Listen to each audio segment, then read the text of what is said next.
Previously on TVM. This kit was supposed to have rocker arms. It's supposed to have 1/6 rocker arms. I'm gonna have to call them and figure out why I don't have that. That's aggravating.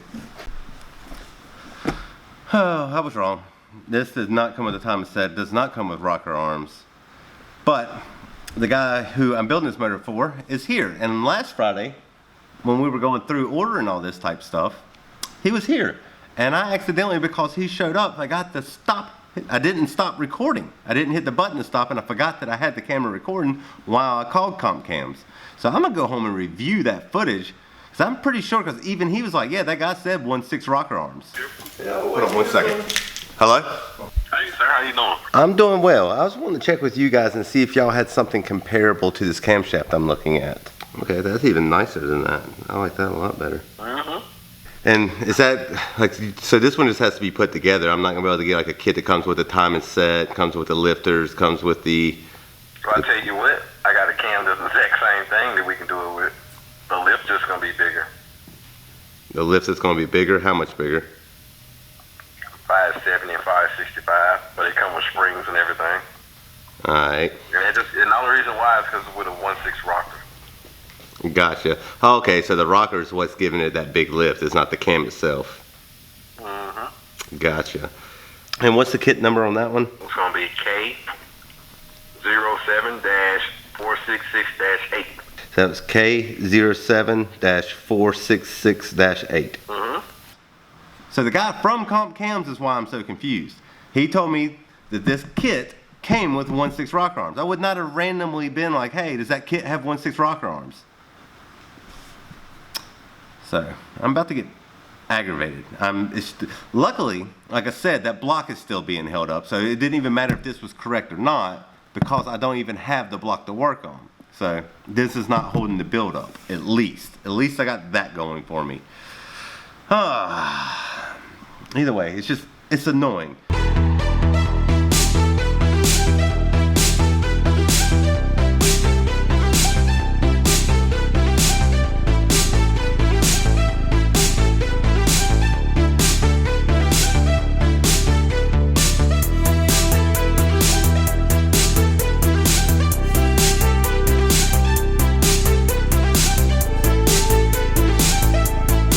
The LT1 stuff I need to get done. I believe I said yesterday that I'm going to mash a lot of things together to actually make an episode, because it's been sparse, like just been trying to work and get things done around here. Got the LT1 block back, got the 440 crank back. I don't have the other 440 block back that I was getting line honed yet, but he said they will get on that next week. I told him that one's not that big of a hurry anyways. But I've noticed something that's become a pet peeve now, the busier I get. So I have about 10 motors here. And if I'm not done with your motor yet, everybody will call, it seems like every day, to say, hey, where are you at with my motor? I don't know, on the phone with all you guys instead of working on the motor, because you won't stop calling me. But the people that have finished their motors, I can't get them to pick phones up. It's like this backwards thing that's happening. But anyways, it's starting to become a pet peeve of mine that I've gotten. Basically everybody that has a motor here has called, and it's like, Jesus, 9 times out of 10 my phone is not on me. It's like in the front somewhere, plugged in or something like that, and I got my Bluetooth speaker with me. So my Bluetooth speaker's like, rah, in my face, being like, hey, someone's calling you. So I gotta stop what I'm doing, walk, grab the phone, pick it up, and be like, yes, I'm trying to get to your motor. Just give me some time. I'm a one-man show, people. Anyways, just wanted to rant about that for a little bit. Whoosh. One last thing I want to say about that. Trust me, I love money more than I love having you call me. So yes, I am getting your motor done as fast as I possibly can. So it just wouldn't be my style if I didn't make something a lot more difficult than it needs to be. So I'm sitting here, I've got the LT1 over here, I'm boring the block in the machine over there. I've got the 440 heads over there, cutting the valves on them, trying to be as productive as possible, while also I am blasting the valves for that, so I can cut the valves themselves. Cutting the seats over there. I think I said valves. I don't know if I said seats. Well, not sure what I said. Well, anyways, but I got another 350 that I'm washing that I got to bore in home back here in the back.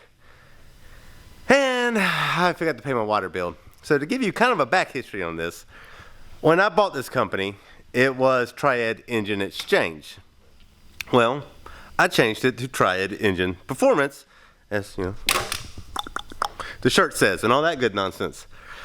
Well, for some reason, the post office cannot differentiate between the two of those. I don't understand, but it is what it is. So I actually went out because like one street over is Sobar, and that is where the post office is that does all my mail and blah, blah, blah.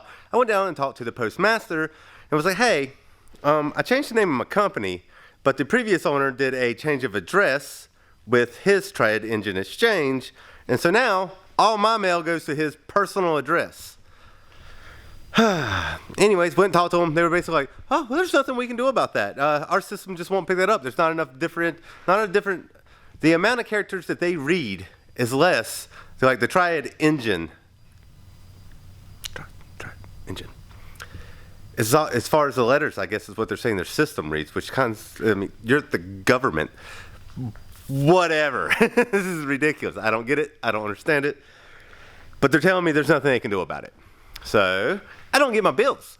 So unless I distinctly remember, hey, it's the first of the month. I should go pay the power bill. I should go pay the water bill. I should pay this. I should pay that. I should pay this. I should pay that. And keep up with it all myself.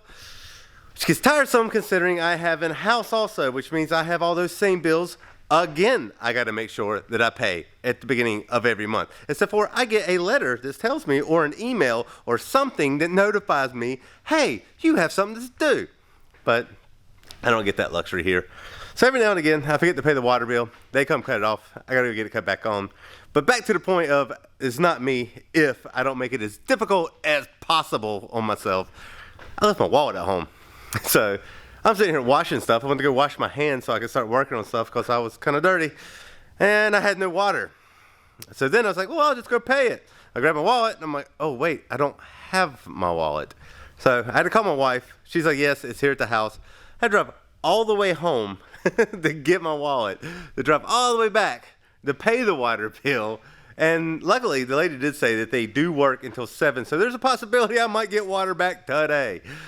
Anyways, like I said, it wouldn't be me if I didn't make it as difficult as possible.